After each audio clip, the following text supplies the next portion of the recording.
네, 안녕하십니까. 신지식인 정희태입니다. 저는 국립한국복지대학교 특임교수를 역임했습니다. 죽음을 선택하는 한국인들, 어쩌다 한국이.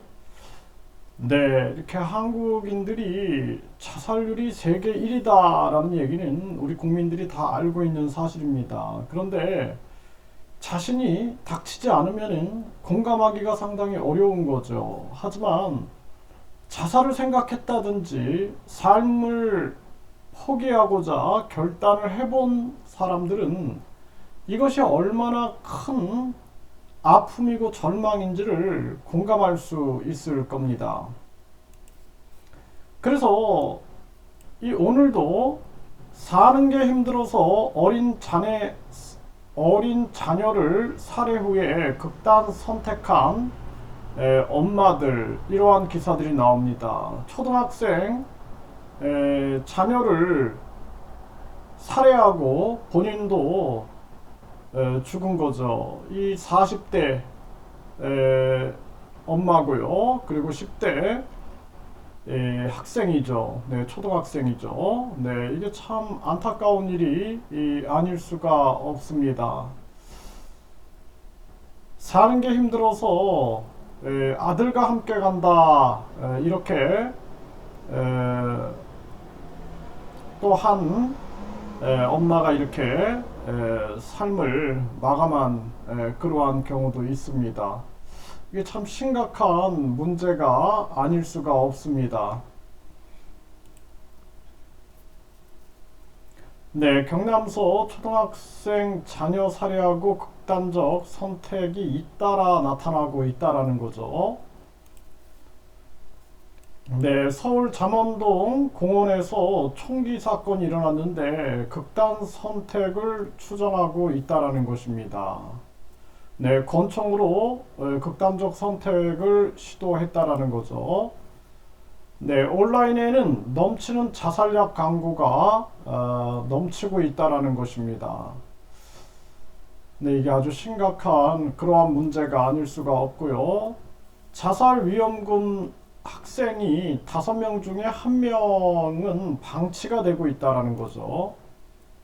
네, 약물 중독된 10대 청소년들 자살 시도도 늘어나고 있다라는 것입니다. 4년 새 응급실 실려온 자살 시도자는 31.8%가 늘었다라는 것입니다. 하루에 36.6명이 자살하고 있다라는 것입니다. 굉장히 심하죠. 한 시간에 1.5명이 자살을 한다라는 것입니다. 작년 한국인 사망 원인 1위 10대에서 30대는 자살이었다라는 것입니다. 네, 미래가 더 암담한 자살 1위 청소년 우울증이 급증하고 있다라는 것입니다. 자녀 살해 후 극단 선택이 되풀이되고 있다라는 거죠. 이게 아주 심각한 그러한 문제가 아닐 수가 없고요. 발달장애 가족 60%가 극단 선택을 고민하고 있다라는 것입니다. 취약 계층일수록 이 극단 선택이 계속 늘어나는 거죠. 어린 자녀 살해 후에 극단 선택을 하는 엄마들이 늘어나고 있는 것입니다.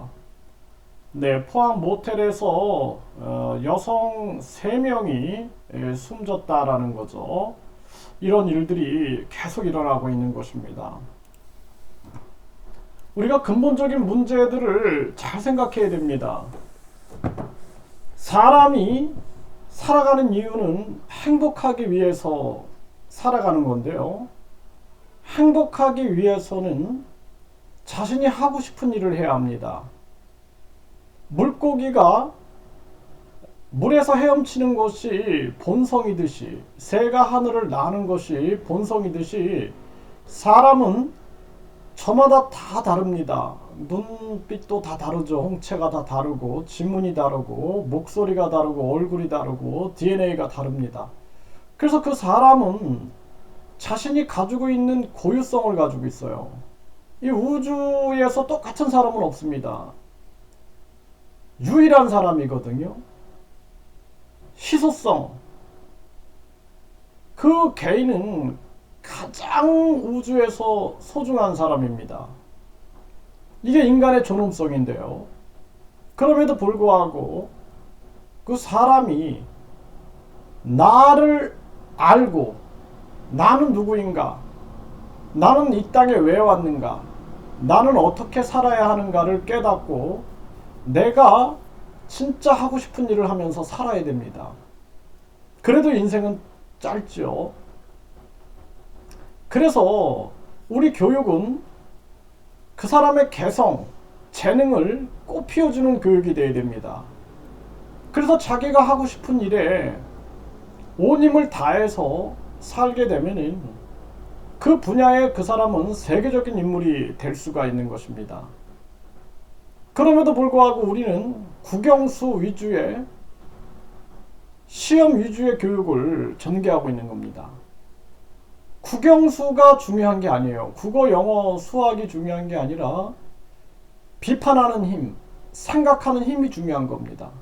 그럼에도 불구하고 계속 국어, 영어, 수학만 강조하고 시험만 강조하고 경쟁만 강조하고 그렇게 해서 결국에는 공무원이 되고 대기업에 취업하고 이것이 전부인 양 깨닫고 있는 것입니다. 잘못된 깨달음이죠. 결국에 이 약탈 자본주의 속에서 정치인들과 대기업에 그들이 만든 시스템에 완전히 노비화되고 있는 것입니다. 우리는 1류대학, 2류대학, 3류대학 이 제도를 빨리 없애야 됩니다. 지방대학, 지방소멸이 일어나고 있어요. 그래서 아주 간단합니다. 모든 학위를 교육부 장관 명의로 주면은 그리고 모든 대학을 학점은행 네트워크로 형성하게 되면은 한 학생이 서울대에서 온라인이나 오프라인으로 10학점을 듣고 또 부산대학에서 제주대학에서 광주대학에서 그런 식으로 하면 됩니다. 그렇게 되면은 결국에는 학벌주의는 끝나게 되고 평생교육 시대가 열리게 되고 모든 1류대학, 2류대학, 3류대학, 지방대학, 대학 서열화는 끝나게 됩니다. 이러한 교육혁명이 있어야 되는 것입니다. 그래야지 부모들이 사교육 시장에서 헤매고 그리고 사교육 시장에서 착취하는 자들은 끊임없이 학벌주의를 조장하고 1류대, 2류대, 3류대를 조장하면서 그것도 안 되면 선진국으로의 유학시장을 조장하면서 끊임없이 국민들을 착복하고 착취하고 있는 것입니다. 이게 얼마나 안타까운 일인가를 우리가 생각을 해야 됩니다. 그래서 우리는 입시 제도만 바꿔도 이 자살률을 떨어뜨릴 수가 있어요. 그 다음은 정치개혁입니다. 이 세상을 우리가 바꿀 수 없는 이유는 정당 보조금, 선거 보조금, 선거 보전금, 정치인들이 자신들의 특권과 자신들의 지위를 계속해서 유지하기 위한 그 수단으로 국민의 세금을 마구 갖다 쓰기 때문입니다. 그래서 이러한 부분들을 완전히 폐지시키지 않으면 안 돼요. 그래서 국민들은 대통령도 탄핵되는데 왜 국회의원들은 탄핵되지 않느냐. 국회의원 국민 소환제를 외칩니다. 하지만 국회의원들은 꼼짝하지 않습니다. 그리고 우리는 국민이 주인이라고 하는 그러한 세상에 살고 있으면서 사실은 국민들이 법을 만들 수가 없습니다. 국회의원들만 법을 만들고 있어요. 그들은 법을 만들고 돈을 만들고 결국에는 중앙은행이 돈을 창조하고 그들은 법을 창조하면서 결국에는 신처럼 국민 위에 군림하고 있는 것입니다. 국민들이 빨리 깨달아야 되는 거예요. 우리가 교육개혁과 정치개혁을 통해서 우리 사회를 완전히 바꿀 수가 있는 것입니다. 그 노력을 끊임없이 해나가지 않으면 우리 국민들은 계속 죽음을 선택하게 되는 것입니다. 지금 금리를 내려야 되는 거예요. 윤석열 정부는 미국 연준이라는 유대 금융그룹 사기업 은행연합회가 주도하는 금리 인상을 쫓아갈 게 아니라 소신을 가지고 일본처럼 금리를 내리고 우리 국민들, 우리 기업을 생각해야 되는 것입니다.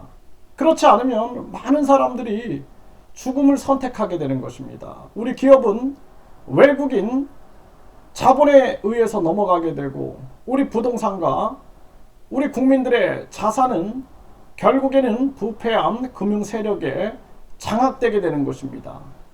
계속해서 국민들은 가난과 노비생활, 현대판 국민 노예에서 벗어날 수가 없는 겁니다. 약탈적 자본주의에서 벗어날 수가 없는 겁니다.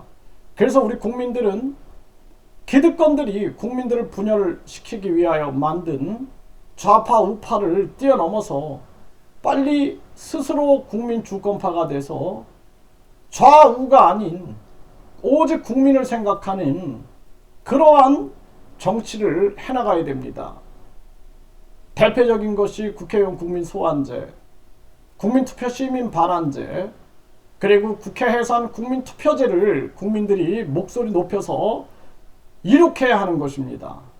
우리 국민들이 빨리 깨달아야 됩니다. 그렇지 않으면 지금 이 윤석열 정부 그리고 이재명이 이끄는 민주당은 희망이 없습니다. 오직 국민들이 스스로 의식 수준을 높이고 정치꾼들의 말과 행동 뒤에서 작동하고 있는 그들의 계략과 목표와 음모를 읽어내지 않으면 우리는 이러한 고통에서 벗어날 수가 없습니다.